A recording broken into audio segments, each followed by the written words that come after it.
Council Ad Hoc Committee appointment, Legislative Assistant, 7:15 p.m. Monday, December 12, 2011, caucus room, 3rd floor, City Hall. Committee members are Joe Cabo, Chair, Greg Seabury, Fred Visconti, and a representative from the Mayor's Office. And what I'd like to do is just, Mr. Visconti is ill this evening, and he won't be joining us. A lot of bad bugs running around, so if I could, I want to just let the group know here tonight that I have the copy of the charter that reflects the legislative assistant, and I'd like to just take a moment just to read Section D, which came out of the charter revision. A city clerk who shall serve a term of 2 years and who shall have powers and duties prescribed by Section 3-3 of this charter on December 3rd, 2009, the title of the position of city clerk shall be changed to legislative assistant. Upon the expiration of the 2009 term of office, the legislative assistant shall cease to be an elective office, and therefore the position shall be filled in accordance with the provisions of Section 3-3 of this charter. And Section 3-3 of the charter states, legislative assistant, on or after the 12 noon on the first business day of December 2011, the mayor shall appoint, and by an affirmative vote of 2/3 of those present and voting the city council shall confirm a legislative assistant. The legislative assistant shall not be subject to the merit system. The legislative assistant shall be the clerk of the council. The legislative assistant shall keep for public inspection copies of every proposed ordinance and a record of all proceedings, including all roll call votes. All records so kept shall be authenticated by such a legislative assistant or the president of the council or both. The legislative assistant shall be responsible for the publication of such notices of hearing and publication of ordinances as may be necessary, and perform such other duties as the council may determine. And with that, I'm going to take us to the letter dated December 1st, 2011 from Mayor Boughton, and I'm going to ask Mayor Boughton if he would like to talk to the committee here tonight about his letter of request and intent to appoint Gina Talley as legislative assistant here for the city of Danbury. Yeah. You want me to read it? I'll read it to them. No, I think everybody has seen the copy letter. They pretty much understand where my appointment was coming from, and just want to reiterate some of the things that are in the letter for the benefit of the Ad Hoc Committee. That is that essentially, Jean's been doing a good job at the position. She's been a city employee for approximately 17 years. She has brought a lot of different wrinkles to the office, and I applaud her for doing that. I just want to make note of it that she's doing the job where we used to have 2 full-time positions. We now have a position and a half, so she saved us some money and salary and benefits, but in the process of doing this. So she's created great efficiencies. She's done a good job. She's a pleasure to work with, and I'm pretty pleased with her in this position. I also view her being in this position as an incumbent in the position. She already has the title of legislative assistant, as mentioned in Section D of the charter, and certainly look at this as a reaffirmation of what she's already doing. I don't look at this as a new position or filling a new job. She's already been doing the job well. We know her capabilities and what they are, and certainly I'm very pleased to recommend her for the position. Thank you. Did you want to say anything? Did you want to say anything? No? Okay. All right, I'll open it up for discussion. Anybody have before they motion? Yeah. Seabury? At this point in time, I'd like to make a motion to support the recommendation of Mayor Boughton for the position of legislative assistant to be fulfilled by Gina Talley for the next 2 years. Okay. Motion's been made, and I'll second it since Mr. Visconti is not here. Under discussion, Mr. Shai, do you have your hand up? Yeah, I was deferring to the committee. I didn't know if I had Okay. anything to say Okay. beforehand or anyone else. Anybody Thank you, else? Mr. Chairman. Thank you, Go Mr. ahead. Chairman. Yeah, you read section 3-3 of the charter, and obviously Mrs. Natley has been in the position for several years, re-elected by the citizens of the city. Section 3-3, though, does state that it is to be an appointed position going forward. So while not a new person to a nearly identical but somewhat varied position, it is actually an appointed position going forward. And that's one of the things I want to discuss here is with regard to going forward, the job description, parameters, procedures, and protocols for this position, as well as for an appointment process going forward. And I understand that there is a description, 3-3 of the charter, of what the minimum requirements are for a legislative assistant. However, and the mayor can probably speak this much better than me, with regard to other charter-created or charter-established positions, there are job descriptions or personnel outlines as to what's expected of those persons, even though they are mayoral appointments and serve at the pleasure of the mayor. Like the director of public works or the police chief, may not be exact on that, but I think several of those positions do have job descriptions, even though they are in the charter, and at least minimal requirements are in the charter. So at least one thing I'd like to see is if the committee would consider, as part of its recommendation, that there be a file job description, and if there is, that one be presented to the council with whatever final motion comes out of the committee, and that the job description outline a whole host of things that would be required of the position, and so there aren't people treading on that person's job description, and whoever's in it, whether it's Mrs. Natley or other people in the future, they know this is our job description. That would include things such as education requirements, practical experience compared, that can be substituted for educational requirements, technical prerequisites, years of service in whatever positions they may be. I don't know, that's for personnel and people like yourself as council president and the mayor to formulate based on input from the council. We wouldn't dictate that. But there are some questions that, I'm not gonna take all of these, but that people have put to me that I couldn't answer or that we've discussed. Could we just start on the job description, Mr. Chairman? Sure. So, Sure. we already have one. It's on file, describing the general statement of duties, responsibilities, minimum qualifications, and experience and training. That's been on file with the Human Resources Department. Although I would say that we've never, in the history that I've been on the council, provided a job description with a mayoral appointment for the city, for the council to ratify. I would view that as encroaching in on the executive side of what the spirit of the charter was with the mayor and the administration, whoever that may be, to put that in place. So it would be somewhat odd to have a discussion of the job description at the council meeting. And we've never done that. We haven't done that for the chief. We haven't done that for anybody else. And, but there is one on file that's been promulgated, which certainly is a public document and available for inspection. Does the committee have an extra copy stapled together? Yeah. Let me follow up. Mr. Chairman, if I may follow up. I understand the mayor's position as it relates to executive appointments, and like I said, wouldn't be dictating, or wouldn't think that the council would dictate the parameters of a job description or go through and a laundry list and tick off what they agree or disagree with, but that because the legislative assistant is to be the clerk of the council, that the council members have an idea going forward what those parameters are, and to provide input where the concerns lay with regard to a legislative assistant going forward. We hashed that out during the Charter Revision Commission debates, and there were some principal disagreements on how the process should proceed. I don't know if this job description includes specific hours, although, again, I don't want to say things that were stated off the record, but there's been some discussion that the job hours would track those of City Hall, but there are different departments that have different hours in City Hall on different days. Not everybody is here the exact same hours.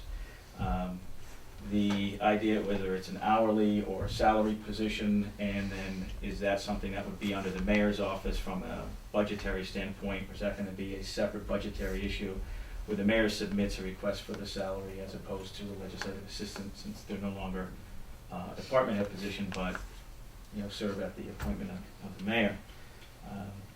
You know, do a list here on the issue of benefits, retirement benefits for Mr. whoever's Chairman, I new. suggest that as Mr. Sadi Yeah. has these questions, Okay. we would, versus just, I don't wanna miss something and Sure. a whole litany of Let's take them one at a questions. time. Take them one at a time. Let's take one at a time. Hours and compensation. Hours are, you know, are really something that'll be determined between the mayor, the council president, and the legislative assistant. But, you know, rough estimate would be, because the job requires setting up mostly nightly meetings, that they would be weighted heavier towards the afternoon, 6:30, because that's when most of our meetings start to take place. So you gotta make sure if the meeting room is available, if everybody has their stuff, if the person taking the minutes arrive. There's just a lot of logistical stuff that go in with it. But it would be a 40-hour work week, obviously, with an hour off for lunch and the requisite breaks that are required by state law and federal law as well. If that makes sense, that was one of the things that we're concerned about, is that it is a more weighted towards afternoon, evening job, that there'd be some flexibility. Wouldn't expect necessarily that an LA would be here at 7:30 in the morning, or would need to be here at that time, but maybe at 9:30 or 10, and then could be here in the evening to assist with ad hoc, things like that. Benefits, Sort of like we do now. Benefits and salary. Benefits and salary will be continue the salary that we currently have. I don't have the exact figure. It's, I'm not sure what the exact figure is, so I don't want to guess, but it's in the budget book. And benefits will be as they currently are provided. You know, if someone hypothetically, let's say, Mrs. Natley, sorry, is appointed, and then in a year or a year and a half, she retires or decides she doesn't want to do it, or and someone else is appointed, would that person be eligible for retirement benefits, the medical retirement benefits, or they fall after? They would fall, because we view Mrs. Natalie as a continuing employee. A new person after January 1st would fall under the new. I'm sorry for. New healthcare, it's okay, I'm with you on that. Also, there's been some discussion with regard to, and this applies to all city employees, performing certain duties that are not specifically city duties on city time, such as weddings or political activities, things like that. And I think you mentioned in the past, it might have been a person or two, where you have had a discussion with, not saying any current employees, but how are those things handled, and what's the city policy on it for everybody?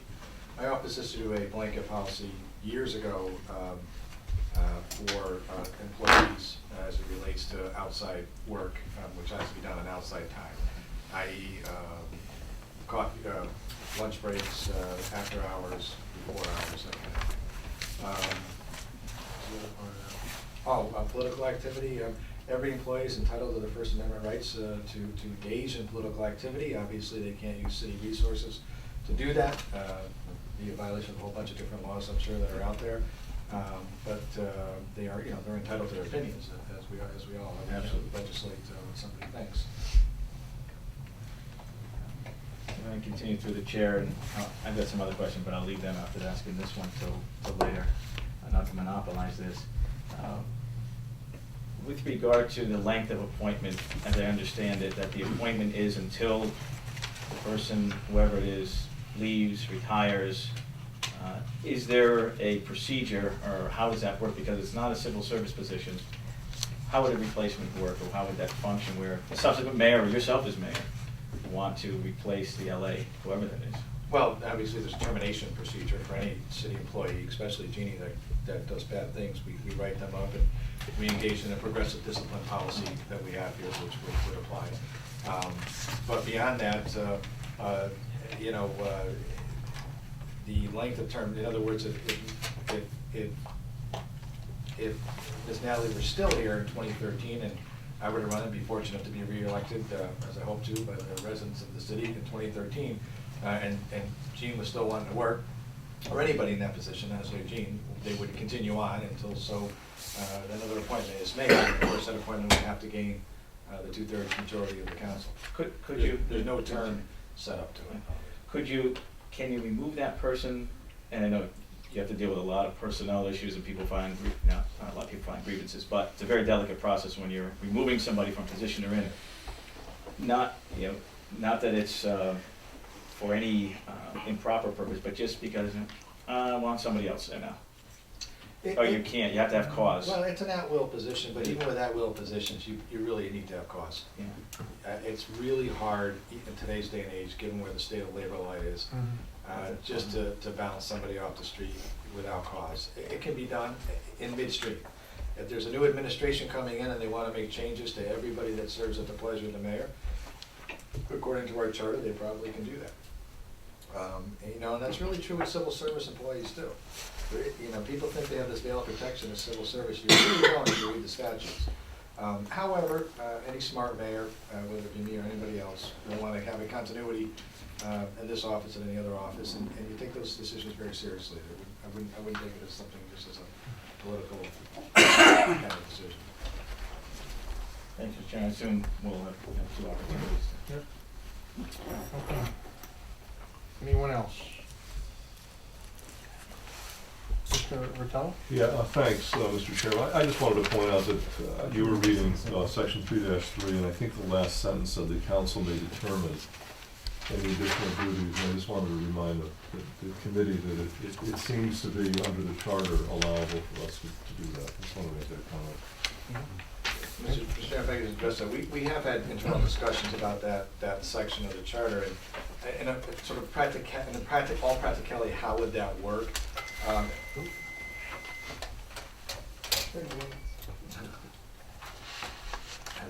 It was only That was 15. only I know, 15. yeah. I didn't talk about that. Oh, No, yeah, it yeah. is 15 on each Okay. side. So, how would that work? And in order to maintain the sanity of whoever the legislative assistant is, that would be something that would have to be run through the council if there are any other duties, i.e. through you as president.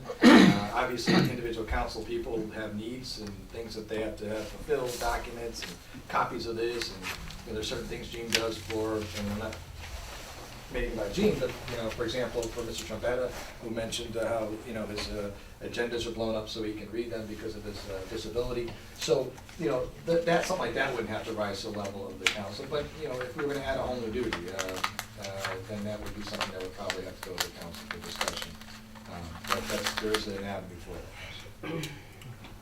Yeah, if I could just continue. It seems like at some point in the future, next year, 5 years from now, whatever, we're going to go electronic, and a lot of the agendas are going to stop being printed. I mean, that seems to be the ideal wish list here. Put them on an iPad or something like that. And that seems like we'd be more bringing the IT department into the legislative clerk's office, because unless you're really handy at doing it, and I would have no idea how to do it. I could probably put together a paper document. I don't think there's any way I would know how to electronically publish one.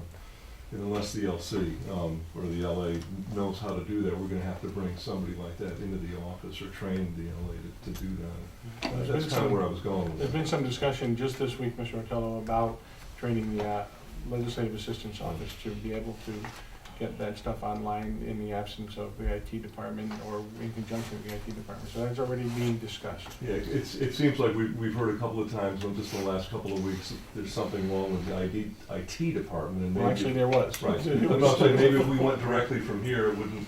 Right, we wouldn't have to that wouldn't have helped piggyback in it. this last instance with the agenda, because it was definitely a problem right from IT, that no matter if we tried to step around it or step in it, it would have been the same result. We couldn't get it online. And Mr. Chairman, the new core system will, as you know, we're replacing, will help a lot with that, even with minute taking and recording of the meetings. We'll be able to do that through the sound system versus having to run a separate tape, so no offense. But some of that stuff will be able, and it'll be, it'll be digital. It'll be digital versus having the actual tape. Anything else? Mr. Perkins? Thank you, Mr. Chair. I'd just like to paraphrase what Mr. Sadi said in his opening statement. It really is important to establish parameters of this whole position right now, because basically what we're going to be doing is taking the information that we gather here today and carry it forward to the people who fill that position in the future. I've always had concerns with the ad hoc meetings in terms of them being called.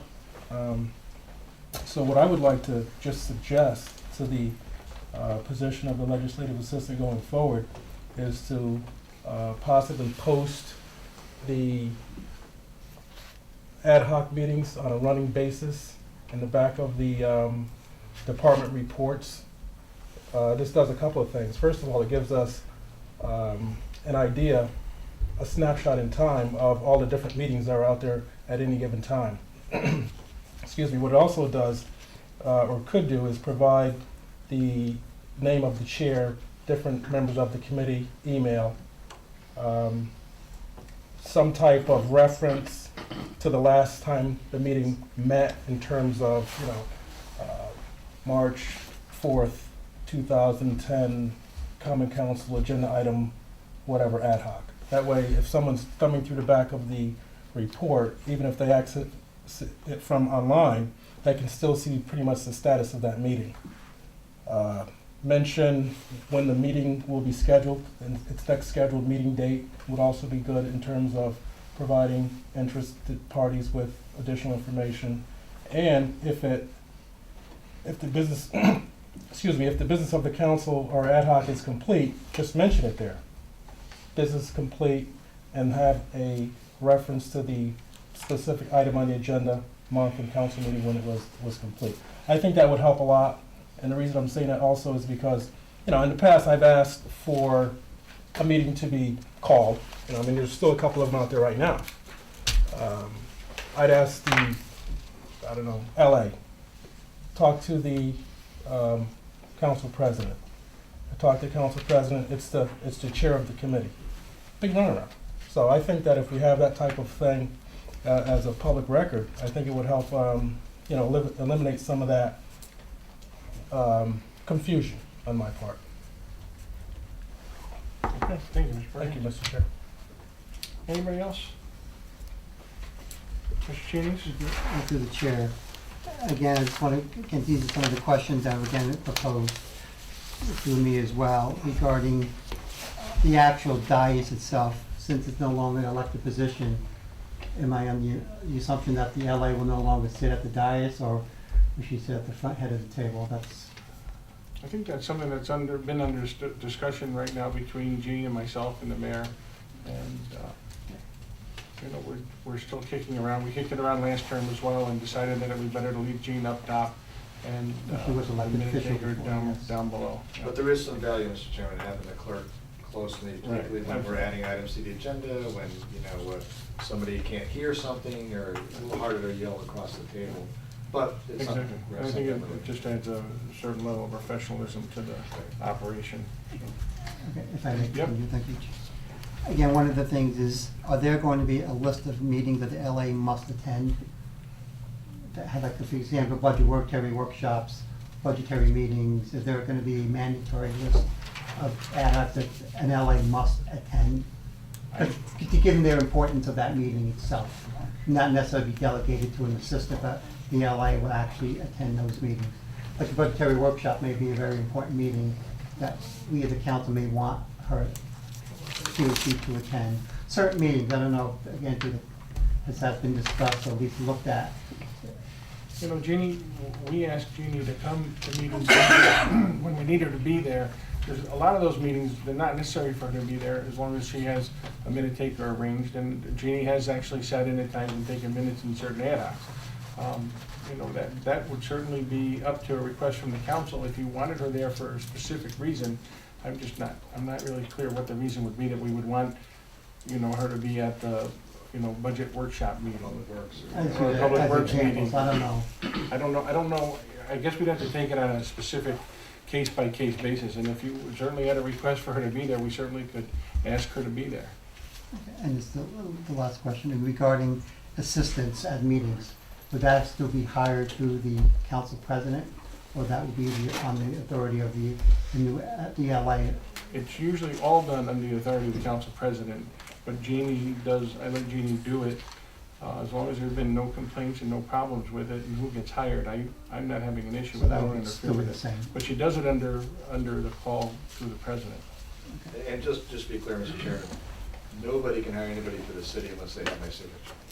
So every employee that works as a part-time employee in that particular office, typically, the president would call me and say, we have an assistant, who has an application we'd like to hire, and I will sign off as a courtesy to the president. But I just want to be clear that there's a hierarchy that works here in terms of hiring people.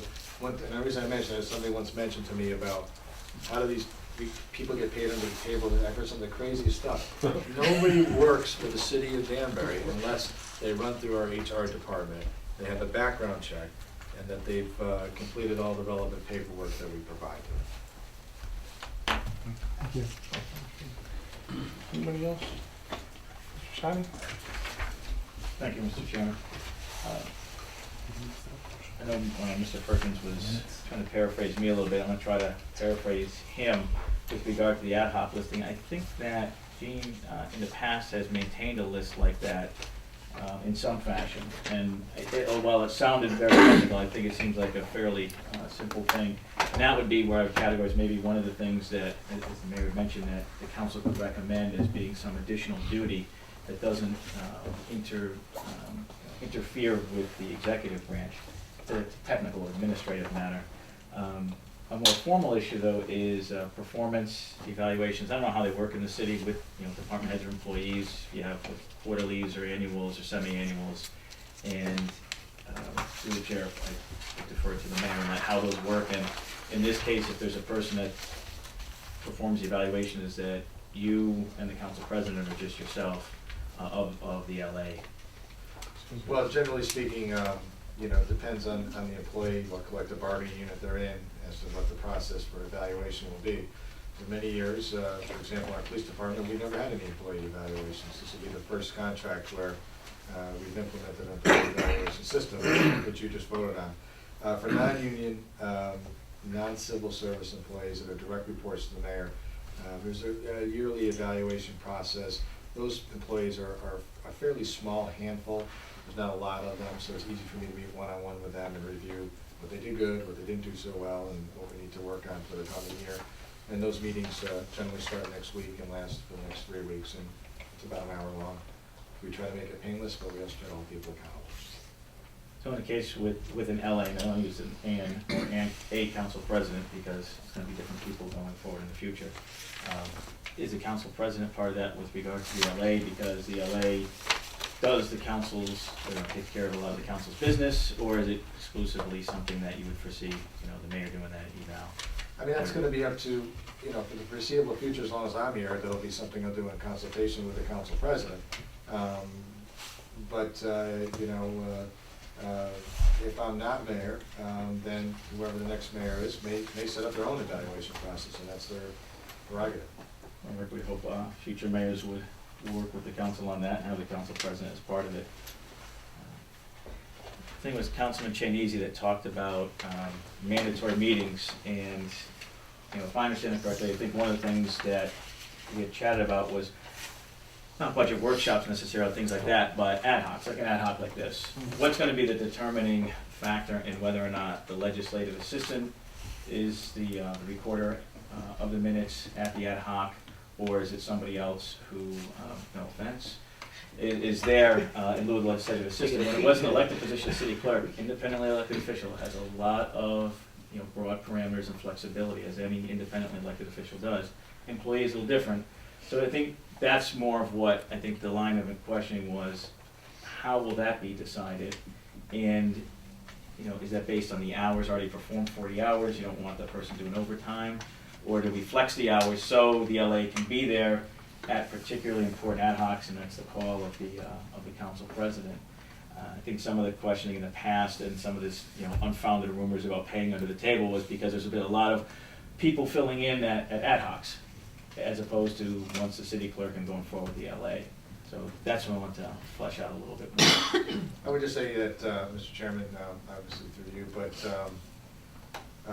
One of the things you have to be careful about is running up overtime costs in the office. But that was a problem in the past. We had 2 full-time employees, plus we were paying overtime to an employee, and now we're not paying any overtime. That was one of the reasons why we went to a flexible system of a series of minute takers that are able to handle taking the minutes, although we think we have the best one here. So, you know, so that, and the reason for that was just frankly flexibility. Our chair people, as you know, and as the president knows, are working people. They've got other jobs, other careers. It's very hard for them to commit sometimes to specific dates and times when they can do a meeting. It's a lot of work to line up these meetings, and I think there's no way you could really wait. It would be unfair to any LA to say, this week you can leave at 5, next week you can't leave till 7. It just would be too all over the map. I think a better system, and then expect them to be here in the morning and everything else. I think a better system, and the most cost-effective system, so we don't have to pay the LA overtime, is when their presence is absolutely needed, i.e. the budget of the council office might be impacted, some other reason the LA is invited to the meeting. I'm sure any LA would be willing to come. But in terms of note-taking or minute-taking, you know, it would be my preference, and I've talked to the council president about this, to continue our current system with a steady stream of people that are taking They're minutes. just dedicated for minute taking, and paid just to take It's minutes. it's almost like consider a pool. Eventually, the objective is to go to this pool for all minutes, EIC, zoning, ZBA, and have a common template that we do minutes on, and that will run through the core system that once we install it. So she can do, her minutes will look almost exactly the same as EIC minutes, you know, and it'll be a lot easier. And we do run up a significant amount of overtime with our full-time employees staying late for meetings and taking minutes. It's a little excessive. And depending on hours of ad hoc schedule, you know, her day could end at 5 and then have to be here at 7 for a meeting. Or a minute taker could just be here. So as long as Jeannie arranges the minute taker, I'm comfortable with that, and the minute takers have been exceptional, so. And I think the issue is not having somebody else taking the minutes, or not being here as elected volunteers, not being here on a daily basis, not knowing necessarily the intricacies of how hours are managed and individual employees are paid, that avoiding overtime costs, of course, is something that's important. And that's the driving factor is cost, and maintaining that makes sense. And you as council president, or any subsequent council presidents, obviously are sort of the liaison from the council members to ensure that that's something that's happening, that it's more of it's a cost-effective way of doing it, as opposed to an LA down the road relying on other people and just not performing to function. And just to go back to the one other issue, is that something with regard to the ad hoc listing, is that, you know, I'd like to make that suggestion. I'm not a member of the committee, but that's something that we could look at administratively going forward. We can It would be certainly, really helpful. you know, one of the things I want to just caution you about, you know, the 2020 task force committee was.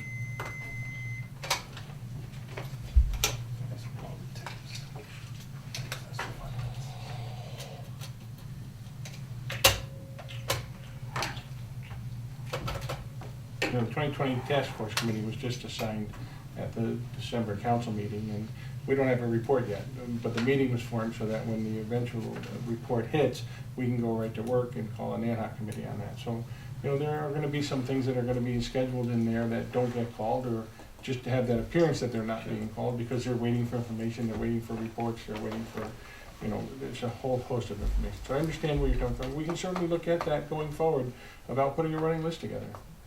And this is more for a precedential issue, and I'll wrap up on this. I know in this case, the position wasn't posted, the mayor's appointment, due to the fact that Ms. Natalie is effectively in the position now, and is making it based on practical experience and personal knowledge. But that, I can't speak on behalf of the council or this committee, and I would hope that the intent would be in the future mayors, his honor or other mayors down the road, and council president would be posting, and even though it's not a civil service position, following a quasi-civil service process, a posting, a reviewing of candidates, looking at the job description, considering and balancing the practical experience versus formal education, and then that being the process by which an individual would come to the council So, No, I and just want to get that on the record. And I understand that, Mr. Shoddy, clearly I understand that, and if there was a vacancy in his position, I believe that the mayor probably would have done that. But because there was not a vacancy in his position at the time, and, you know, Ms. Nelly desired to move forward with the city and stay with it, I think that's what brought us to this point here. So I think it was, just an exceptional situation. It was one that the mayor had the choice to make the call on, and he made it, and, I understand, that's why I want just to make sure, going forward, that it wasn't just, so someone's not looking at this a year, 2, 4, 5, 6, 10 years from now saying, those guys didn't have a process, they just wanted somebody. Not realizing the background, but going forward, knowing that, the intent here is to have some sort of vetting process, as was stated. I would just say to that, Mr. Chairman, that's not what's in the charter. right, exactly, and that's what I was just gonna say. And was you can that- talk about intent all you want, but that's not to prohibit a future mayor from Right. coming in and saying, I Right. want This is Susie who I down the want. street, or Johnny down the street, Right. and that's gonna have to be up to the council, not to get that's why there's a 2/3 threshold, which is a high threshold for this appointment. Other thresholds are simple majority, so, other appointments. So, I mean, I think there's a natural check and balance in there to ensure that doesn't happen. As is the ad hoc process as well. Mr. Curran? Just to reflect on that question, I mean, it would be kind of idiotic of a mayor to put somebody in there that couldn't do the job, because it would only reflect back on the mayor. And I don't think the council would be that dumb to put somebody in that wouldn't be able to do it. Mr. Perkins for the second time? Thank you, Mr. Chair. I'm not sure if this question has been asked already, but that system that they have near the exits, that swipe in, swipe out, would that apply to this position? That's, you mean for clocking in and clocking out? That's up to the mayor. Generally, non-hourly employees, and this is a salaried position, only swipe in the morning, and that's it. Announce their presence. Right, to note their present. Hourly employees swipe in and swipe out. Mr. O'Toole, is there And this is anything? salary, right? Yeah, did the council determine that this was gonna be term limited or open-ended? And does the charter There's give the no term council, limit does the charter give the council, I guess I have to direct this to Corporation Council, but did anybody determine if the council had the authority to term limit it, or does it have to be open-ended? I'm not suggesting one way or the other, I'm just It's trying at to the figure. will, it's an at-will position, Mr. O'Toole. It's at the will of the mayor. What I'm saying is, could the appointment be made for the limit of one term? That's, I guess, my question. I don't believe so. Not the way I read the charter. Thanks. Mr. Cheney, for the second I time? just want to follow up with Councilman Perkins' question regarding the swiping. I do understand swiping in, but in all fairness to the LA, it was my understanding what was going on, that the LA will be subject to overtime hours. So which means if he or she works the 45 hours in a week, she'll be subject to that extra 5 hours. So how would the payroll know that she actually worked the 45 hours in that given week? Mr. Chairman, we're trying to avoid paying anybody overtime. That's the point of having our pool of with all due respect to Ms. Natale, who just got pretty excited about this prospect. But the whole purpose is to avoid having to pay for that. But what happens with salaried employees is that they receive comp time for hours that they receive over the 40-hour work week. They have to use their comp time after 2 weeks of accruing it, which is basically paid time off. So that's how we handle appointed non-union, non-civil service employees. However, we'll have to see how it goes, but generally it's comp time. So and they keep a log of that individually. Just for the outer system. Yeah, but we know. Mr. Seabury? For the second time. I'd like to move the question, Mr. Chairman. Okay, And it's just you and I here. just you and I. I'm done with it. I'll second that. In favor of moving the question, signify by saying aye. Is that what it is? On the main motion, all those in favor, signify by saying aye. Aye. Aye. Motion to adjourn. Motion to adjourn been made and I'll second it. And so approved. All those in favor say aye. Aye. Thanks, everybody. Thank you.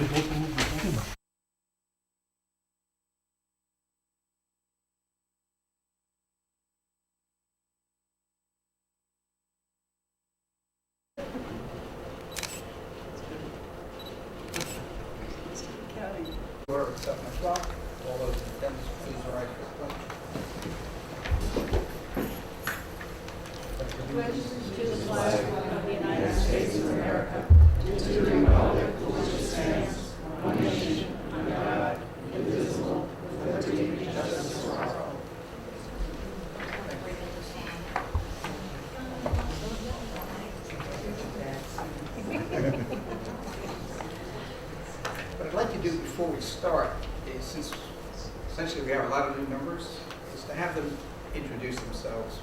I think that would be polite, starting with Ms. Alberts, who you know. I'm Eileen Alberts. Ann Rose Lusky Latin. Shirley Jeanette. Kathy Molinaro.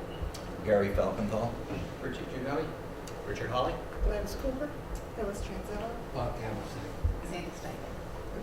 I welcome you all to the board, and congratulations on your elections. Let's start the meeting. Do I hear a motion for the appointment of Debbie Warner as Board of Education reporting clerk? Someone. Second. All those in favor? Aye. So it is. Debbie is the reporting clerk. Can I have a point of clarification before we go on? I want to know if the position of the chairman of the board has like any extraordinary powers over the other board members, and how that. They get a bigger bonus. That's not what I Paid more. Yeah. Two sandwiches tonight. But I mean, as far as, do you, adding my understanding, adding the agenda items onto the agenda, we have to have more than one person second an agenda item on. Does the chairman have to do that? Does the chairman have private meetings with the superintendent, the deputy superintendent during a meeting, and do they hold office outside of, to sway what's going on? What exactly does powers does the chair have? If I could just have some clarification on that. Are we going to have a new board member orientation in January that would answer all of these questions? Right, but I don't want to give you my slipshod, not slipshod in terms of, it wouldn't be complete. I don't know whether we want to take the time now, but I can defer to Kim, who's the legal representative here, basically give you a brief synopsis to answer your question. Is there anything specifically that powers that are empowerment is?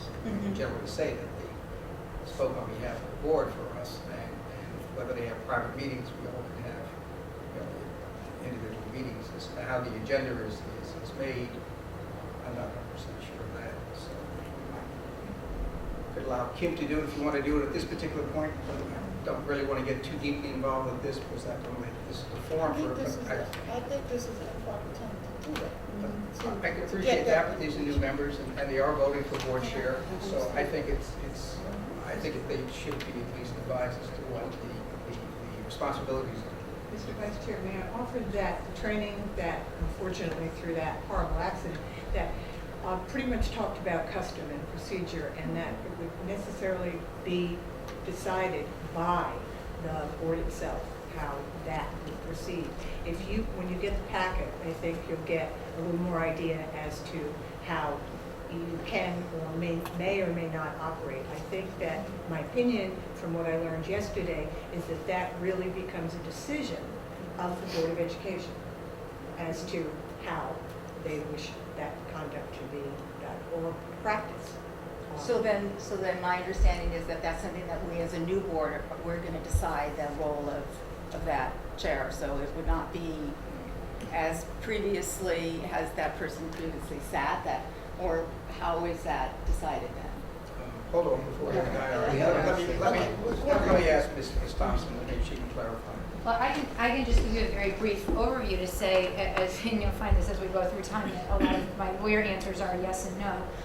There are going to be several things that govern the conduct of this board. One is going to be Robert's rules, so the chairman is going to run the meetings according to the rules of Robert's law.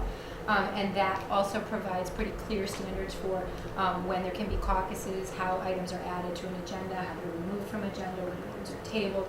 So generally, this board follows those rules as governing procedure, and the chairman follows those.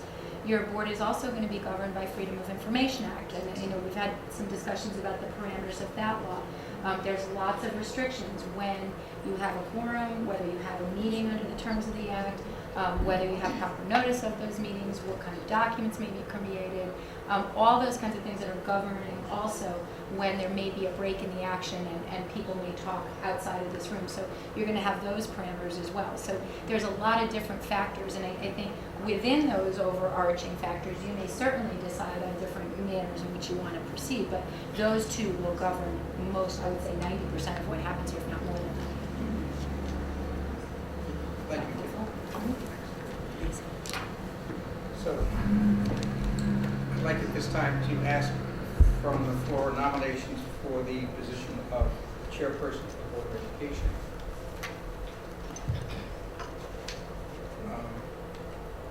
Kathy? I would like to nominate Gladys Cooper.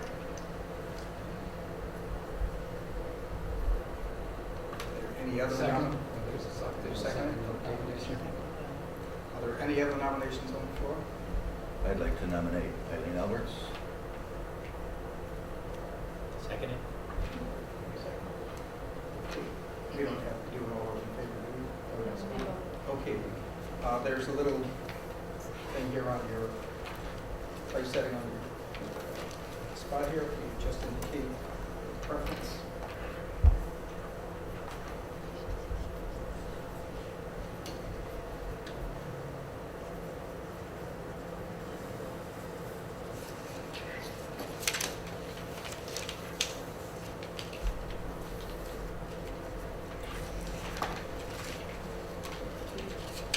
Pass it to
Six to 5 vote, Gladys Cooper will be the new chair. rather say you've changed seats once, you just. Oh, Don't hit me. Now, we call for a nomination for the office of vice chair. Mr. Tevin, I'd like to nominate Kathy Martinello. do I hear a second? I'll second. The motion been properly moved and second.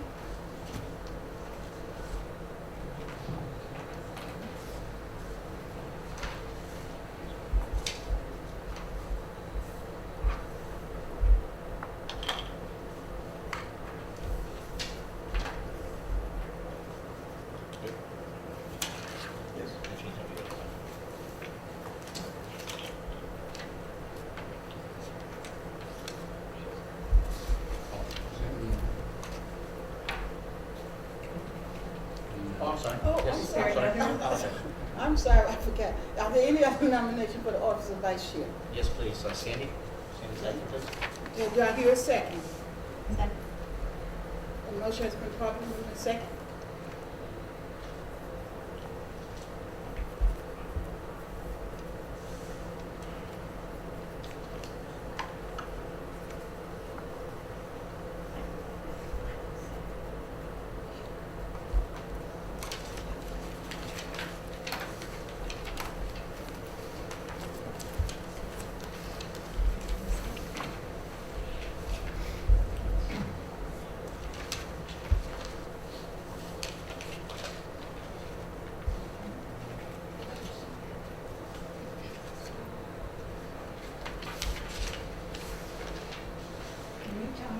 When did that last motion?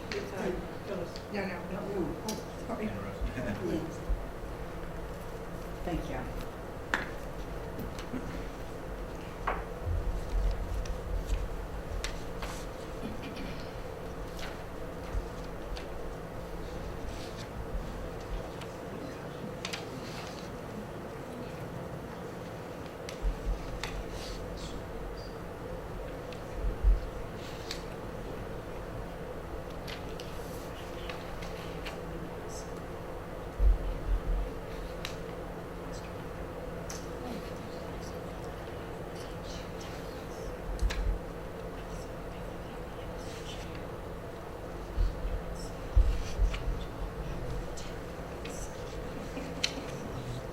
John, this has got to be the quietest film we've ever done.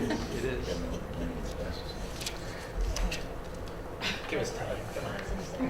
You got a great game this. For a 5 to 6 vote, Kathy Molinaro is going to be the vice chair. Congratulations.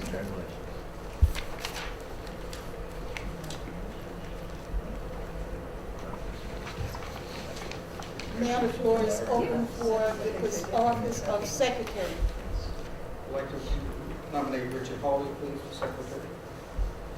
Second. The motion has been properly moved and second. Nominate Mr. Hawley for secretary. Are there any other nomination for secretary? Are there any other nomination for secretary? I will now close the nomination for secretary. Oh, that's not fair, wait. Can't get out of it now, okay? Thank you.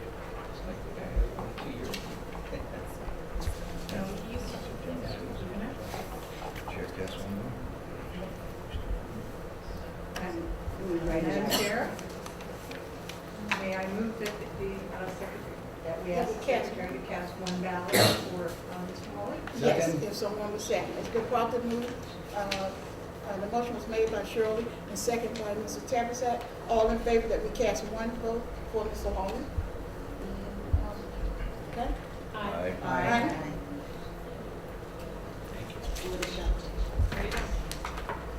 Okay. Thank you all for coming tonight.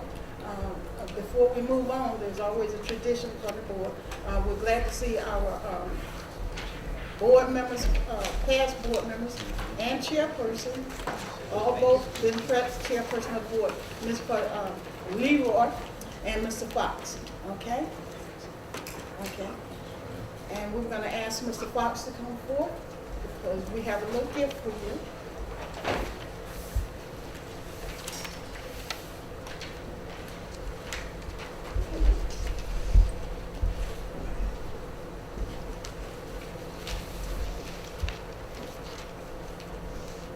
Mr. Fox, we certainly have been a pleasure working with you these past couple of years. On behalf of the Danbury Public School, we would just like to say this certificate is awarded to Irvin Fox, Board of Education member 2006 to 2011, in appreciation for your years of service to the children of Danbury Public School. Congratulations. Thank you very much.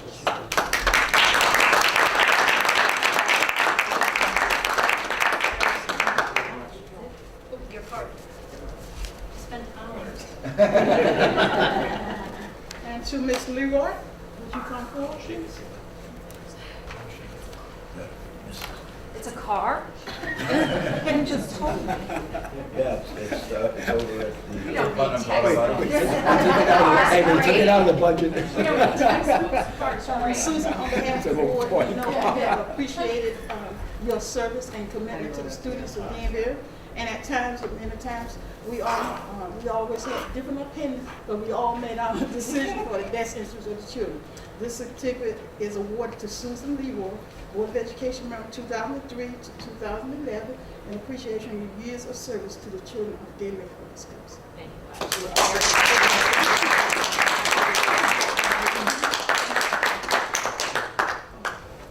Other people are not here, Dr. Sam? No. Now we're going to do, before we indulge in our food, we're going to have Flo and Debbie come up. We're going to give you our little Christmas gift on the board.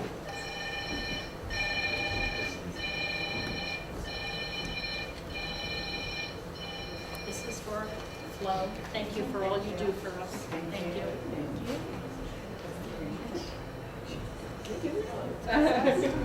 Thank you. And Debbie doing yeoman's work. We thank you very, very much. Thank you. Thank you.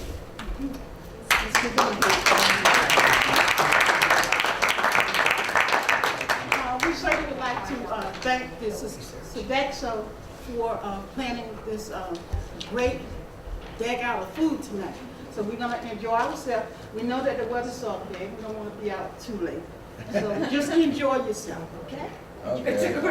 Do we have to make a motion to adjourn? Okay, I need a, thank you. I need a motion to adjourn. So Nice moved. touch. Been properly moved in second. All in favor, say aye. Aye. Motion so carried.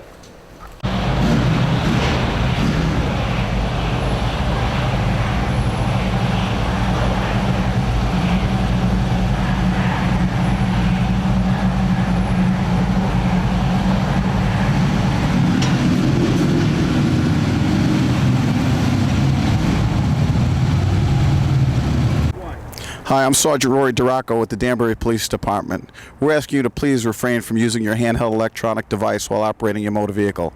This has caused citizens property damage, personal injury, and loss of life.